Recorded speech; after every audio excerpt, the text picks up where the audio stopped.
আসসালামু আলাইকুম, স্বাগত জানাচ্ছি আরটিভির সকালের সংবাদে। দ্বাদশ জাতীয় সংসদ নির্বাচনে প্রতীক নিয়ে নির্বাচনী প্রচার শুরু হচ্ছে আজ। রিটার্নিং কর্মকর্তারা প্রার্থীদের প্রতীক বরাদ্দ দেবেন। এরপর থেকে শুরু হবে প্রার্থীদের আনুষ্ঠানিক প্রচারণার কার্যক্রম, যা শেষ হবে 5 জানুয়ারি সকাল 8টায়। নির্বাচনে 300 আসনে শেষ পর্যন্ত প্রার্থীর সংখ্যা 1896 জন। এই নির্বাচনে 44টি নিবন্ধিত দলের মধ্যে প্রার্থী আছে 27টি দলের। আগামী 7 জানুয়ারি দ্বাদশ জাতীয় সংসদ নির্বাচনে ভোট গ্রহণ করা হবে।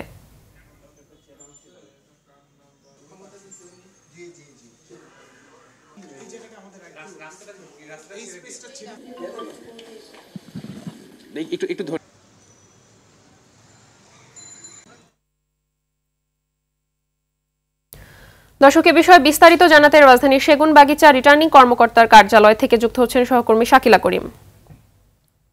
শাকিলা, এবারের নির্বাচনে প্রার্থীদের প্রতীক বরাদ্দ ও প্রচারণার কার্যক্রমের বিষয়ে বিস্তারিত জানাবেন।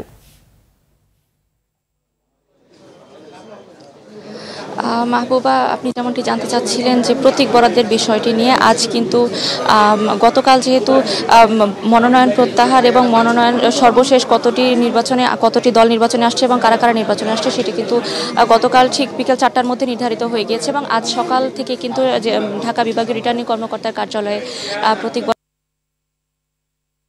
ঢাকা 14 থেকে ঢাকা 18, ঢাকা 4 থেকে ঢাকা 18 আসন পর্যন্ত কিন্তু এই প্রতীক বরাদ্দ কার্যক্রম চলবে এবং এবারে কিন্তু ঢাকার যে আসনগুলি রয়েছে এখানে কিন্তু সর্বমোট কিন্তু 25টি প্রার্থীদের জন্য কিন্তু 25টি প্রতীকের ব্যবস্থা করা হয়েছে, প্রতীক রাখা হয়েছে এবং অন্যান্য দলের জন্য তো প্রতীক রয়েছে এবং এই কার্যক্রম বিকেল 4টা পর্যন্ত চলবে।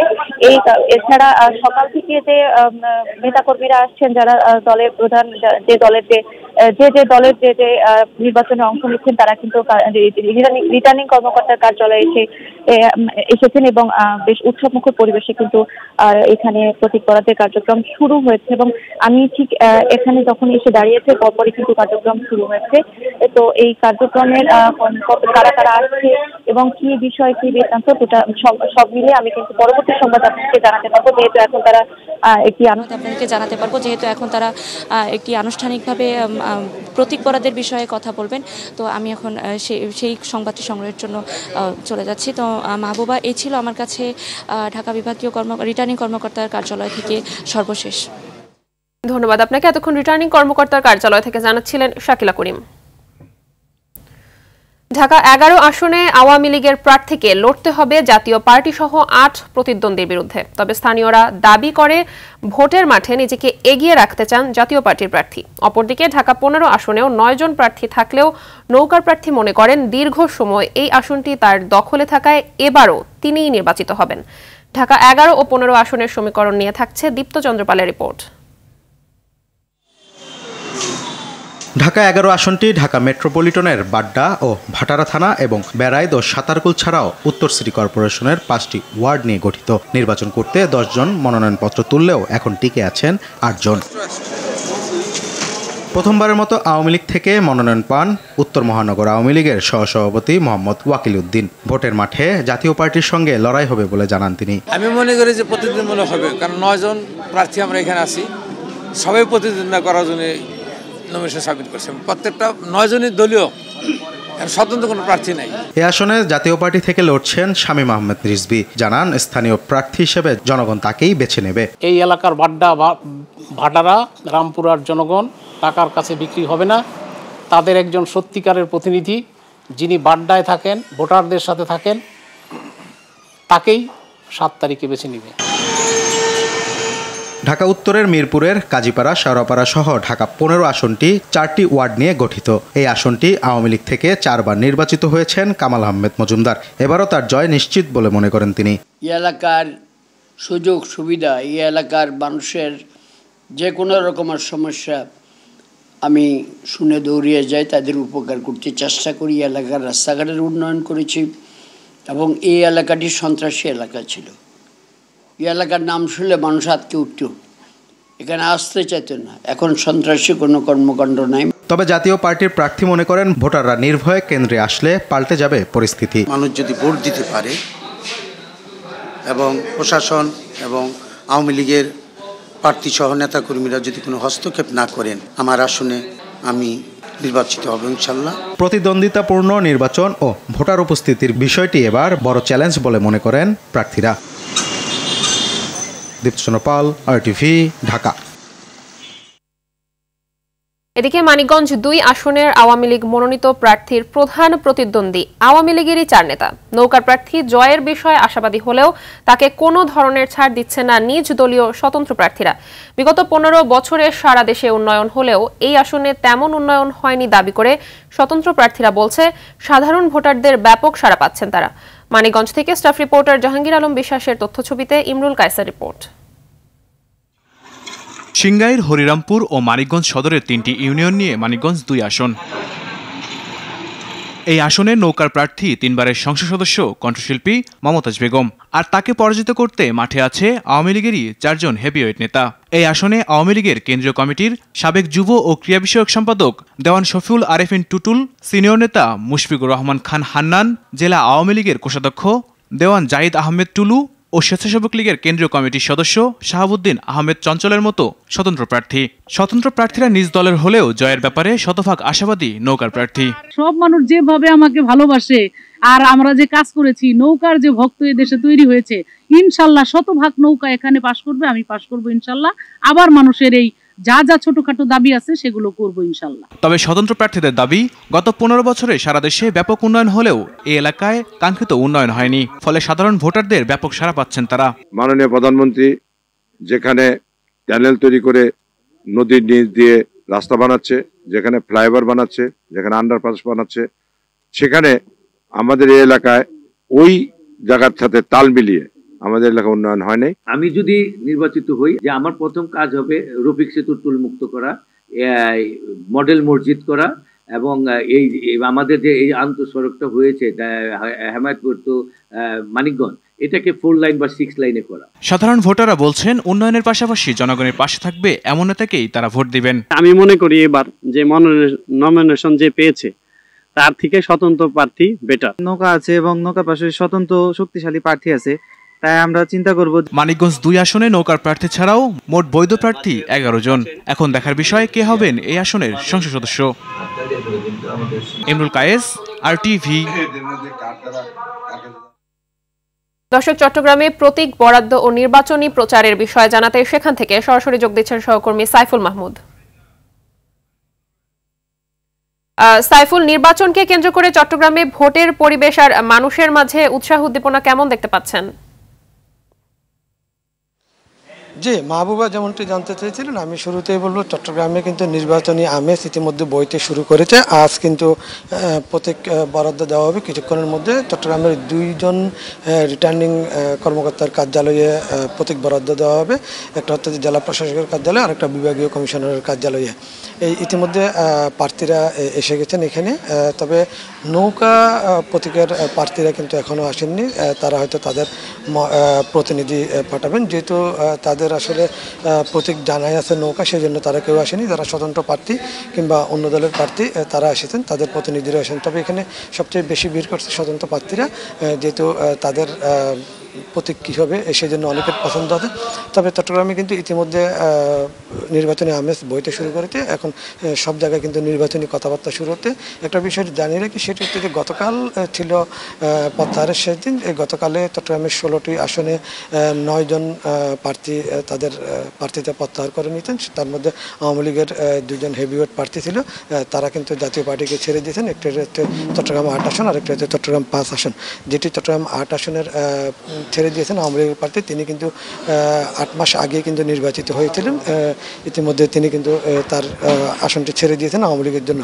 তবে এখানে কিন্তু খুব জমজমাট নির্বাচনী আমেজ বইতে শুরু করেছে কিছুক্ষণের মধ্যে।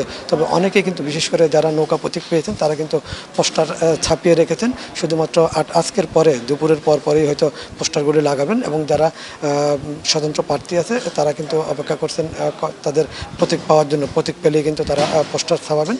চট্টগ্রামের অলিতে গলিতে সব জায়গায় কিন্তু এখন নির্বাচনী আমেজ বইতে শুরু করেছে। মাহবুবা, এই ছিল আমার কাছে প্রতীক বরাদ্দ নিয়ে সর্বশেষ। ধন্যবাদ আপনাকে। এতক্ষণ চট্টগ্রাম থেকে জানাচ্ছিলেন সাইফুল মাহমুদ। নতুন শিক্ষা কারিকুলামকে বাস্তবমুখী মন্তব্য করে শিক্ষকরা বলছে এটি বাস্তবায়ন করা গেলে আন্তর্জাতিক মানের শিক্ষা ব্যবস্থা গড়ে উঠবে। তাদের মতে কেবল বিরোধিতা করতেই নতুন এই কারিকুলাম নিয়ে বিভ্রান্তি ছড়ানো হচ্ছে। তবে এটি বাস্তবায়ন করতে এ খাতে সরকারকে ব্যয় বাড়ানোর পরামর্শ দিয়েছেন শিক্ষাবিদ রাশেদা কে চৌধুরী। আরও জানাচ্ছেন এআর বাদল।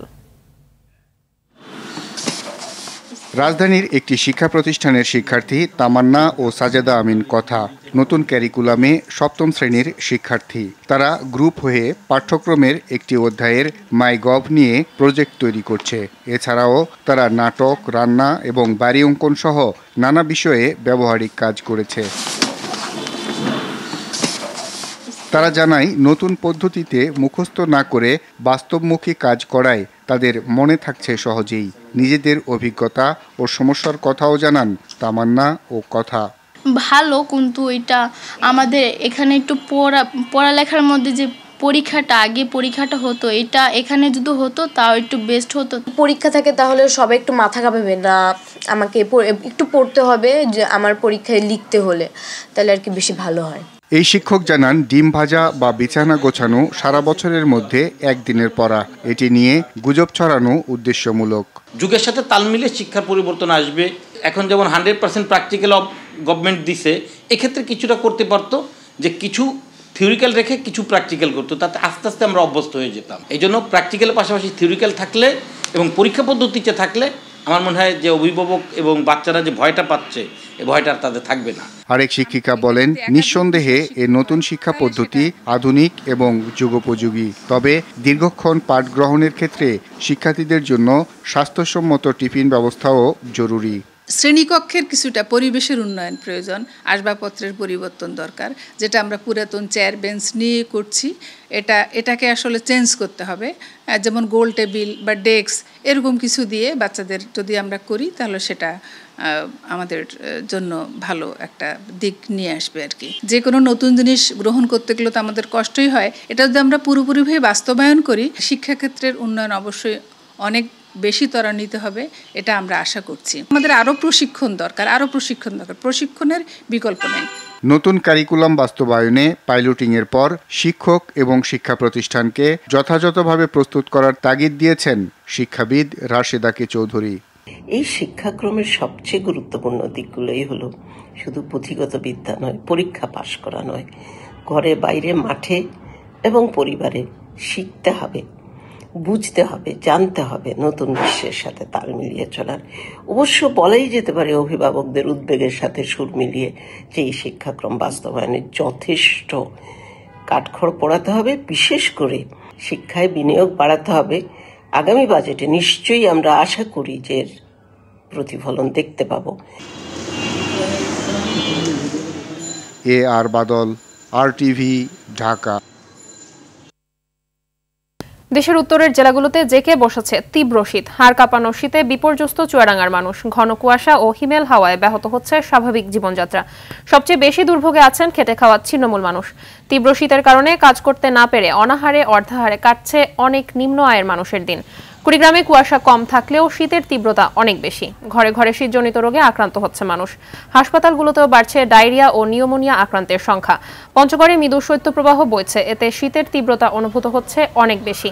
ভোরে জেলাটিতে সর্বনিম্ন তাপমাত্রা রেকর্ড করা হয়েছে 9.7 ডিগ্রি সেলসিয়াস। হাড় কাঁপানো এই শীতে গরম কাপড়ের অভাবে মানবেতর জীবনযাপন করতে হচ্ছে দুস্থ ও ছিন্নমূল মানুষদের।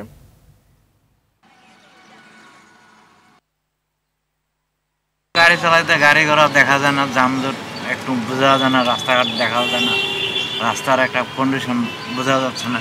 শীতের সময় ভাড়া তেমন একটা বেশি হবে না, শীতের সময় একটু কম হবে। লোকজন ঘর থেকে বাইরে হতে যাবে না, বাচ্চা কাচ্চা স্কুলে যেতে যাবে না। যাদের অন্য রোগ আছে, সমস্ত রোগী ঠান্ডার কারণে একটু বৃদ্ধি পায়। হাত পা কোকড়া হয়ে আছে, বাইরে শীতে যা কোকড়া। দর্শক, এ বিষয়ে আরো জানাতে চুয়াডাঙ্গা থেকে সরাসরি যুক্ত হচ্ছেন সহকর্মী জহির রায়হান। জহির, শীত চুয়াডাঙ্গার জনজীবনে কি ধরনের প্রভাব ফেলেছে জানাবেন?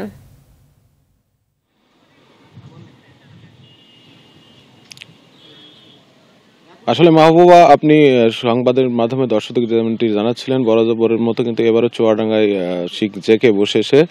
আসলে আমরা দেখেছি পৌষের শুরুর আগেই কিন্তু তীব্র শীতে কিন্তু জনজীবন একেবারে কাবু হয়ে পড়েছে। আমরা দেখেছি বিশেষ করে যারা খেটে খাওয়া ছিন্নমূল মানুষগুলো আছেন এরা সবচেয়ে বেশি বিপাকে পড়েছে। সময় মতো কাজে যেতে না পারে তাদের কিন্তু অনেকটাই সমস্যা দেখা দিয়েছে। এই শীতে কিন্তু দেখেছি যে ভোর থেকে ঘন কুয়াশার একটু চাপ, বেলা বাড়ার সাথে সাথে কিন্তু রোদের দেখা মিললেও কিন্তু তা কিন্তু শীতের যে তীব্রতা সেটা কিন্তু কমছে না। আমরা দেখেছি যে সন্ধ্যার পর কিন্তু রাস্তাঘাট একেবারেই ফাঁকা হয়ে যাচ্ছে, অর্থাৎ সকালে যে শীতটা অনুভব হচ্ছে সন্ধ্যার পর থেকে কিন্তু তার চেয়ে বেশি দ্বিগুণ শীত অনুভূত হচ্ছে। আমরা দেখেছি দেশের সর্বনিম্ন তাপমাত্রা চুয়াডাঙ্গায় একদিন রেকর্ড করা হয়েছে চলতি সপ্তাহে।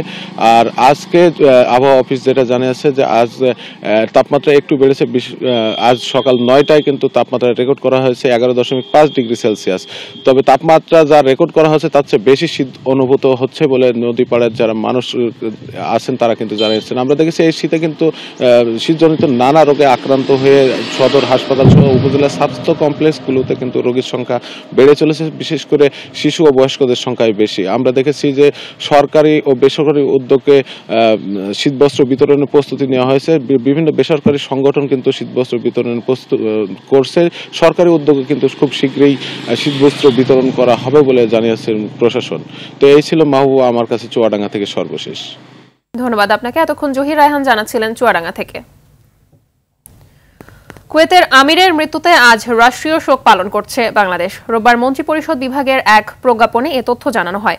কুয়েতের আমির শেখ নওয়াফ আল আহমেদ আল জাবের আল সাবার মৃত্যুতে সোমবার বাংলাদেশের সব সরকারি, আধা সরকারি ও স্বায়ত্তশাসিত প্রতিষ্ঠান এবং শিক্ষা প্রতিষ্ঠান সহ সব সরকারি বেসরকারি ভবন এবং বিদেশে বাংলাদেশ মিশনগুলোতে জাতীয় পতাকা অর্ধনমিত থাকবে।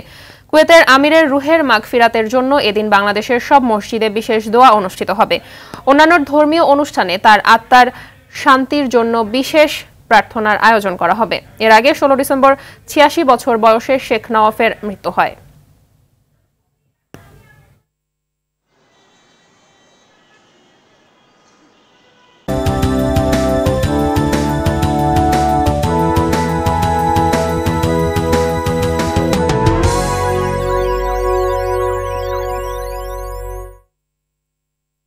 আইডিএসসি বদলে যাওয়া বাংলাদেশ প্রসঙ্গ। বাড়ির কাছের কমিউনিটি ক্লিনিক ভরসা হয়ে উঠেছে প্রত্যন্ত গ্রামের মানুষের। সারা দেশের মতো ঝিনাইদহের 6টি উপজেলায় 179টি ক্লিনিকে দেয়া হচ্ছে বিনামূল্যে ওষুধ সহ যাবতীয় প্রাথমিক স্বাস্থ্যসেবা। স্থানীয়রা বলছেন সেবা পেতে এখন আর দূর দূরান্ত ছুটতে হয় না। কমিউনিটি ক্লিনিকগুলোই এখন তাদের পরম বন্ধু। ঝিনাইদহ প্রতিনিধি শিপলু জামানের তথ্যছবিতে বিস্তারিত সাইয়েদ মাহমুদের রিপোর্টে। দেশের দক্ষিণ পশ্চিমাঞ্চলের জেলা ঝিনাইদহ। এখানকার প্রতি 6 থেকে 11,000 মানুষের জন্য একটি করে কমিউনিটি ক্লিনিক রয়েছে, যেখানে শিশু, প্রাপ্তবয়স্ক থেকে শুরু করে গর্ভবতী নারীরা প্রাথমিক চিকিৎসা সেবা পাচ্ছেন। কমিউনিটি ক্লিনিক থেকে এখন রেগুলার রোগীদের সেবা দেওয়া হচ্ছে নিয়মিতভাবে, প্রতিদিন সকাল 9টা থেকে 3টা পর্যন্ত। গর্ভবতী মায়েদের চেকআপ করা হয়, তাদের প্রেসারটা, ওজনটা ঠিক আছে কিনা। এখানে আগত রোগীদের আমরা সাধ্যমতো চেষ্টা করি তাদের রোগ নির্ণয় করে এবং সাধ্যমতো ট্রিটমেন্ট দেওয়ার জন্য। যেগুলো দেখা যাচ্ছে আমাদের আওতার বাইরে সেগুলো আমরা রেফার করি। জ্বর, সর্দি, কাশি সহ প্রাথমিক সব সেবাই মিলছে এসব ক্লিনিকে। বিনামূল্যে দেয়া হচ্ছে 25 থেকে 27 রকমের ওষুধ। ইন টোটাল সব রকম সেবা আমরা এখান থেকে পাই। ছেলে মেয়ের কিছু হলে নিয়ে আসলে ওষুধ পাওয়া যায়। সুবিধা অসুবিধা আমাদের সবসময়ের জন্য এখানেই দেখানো হয় বেশিরভাগ। ক্লিনিকগুলো একদিনে এই অবস্থায় আসেনি। 1998 সালে শুরু হয় ক্লিনিক ভবনের নির্মাণ কাজ। এরপর 2001 সালে বন্ধ হয়ে যায় কাজ। পরে 2009 সাল থেকে আবার চালু হয়। ধীরে ধীরে বাড়ে ক্লিনিকের পরিসরও। গ্রামের প্রান্তিক জনগোষ্ঠীর জন্য কমিউনিটি ক্লিনিক, সাধারণ রোগীর চিকিৎসা হয়, গর্ভবতী মাদের চেকআপ হয়, উচ্চ রক্তচাপ রোগীর প্রেসার মাপা হয়, ডায়াবেটিস পরীক্ষা করা হয়। সেবার মান মোটামুটি সন্তোষজনক। প্রত্যন্ত গ্রামে স্বাস্থ্যসেবা পেয়ে খুশি অসহায় ও ছিন্নমূল মানুষেরা। তবে যুগের সঙ্গে তাল মিলিয়ে সেবার মান আরও বাড়ানোর দাবি তাদের। সাইয়েদ মাহমুদ, RTV। আন্তর্জাতিক প্রসঙ্গ। ভারতের দক্ষিণ তামিলনাড়ুর 4টি জেলায় ভারী বর্ষণে বন্যার সৃষ্টি হয়েছে। বন্যার ফলে রাজ্যের তিরুনেলভেলি, তুতিকোরিন, টেনকাসি ও কন্যাকুমারী জেলায় স্বাভাবিক জীবনযাত্রা ব্যাহত হচ্ছে। সোমবার এনডিটিভির প্রতিবেদনে বলা হয়, রাজ্যের তুতিকোরিনে 15 ঘন্টায় 600 মিলিমিটার, তিরুনেলভেলিতে 260 মিলিমিটার, কন্যাকুমারীতে 170 মিলিমিটার বৃষ্টি রেকর্ড করা হয়। মুষলধারে বৃষ্টির কারণে ক্ষতিগ্রস্ত জেলাগুলোতে সরকারি ছুটি ঘোষণা করা হয়েছে। স্কুল, কলেজ, ব্যাংক, বেসরকারি প্রতিষ্ঠান ও সরকারি খাতের সংস্থাগুলোতেও বন্ধ থাকবে বলে জানানো হয়।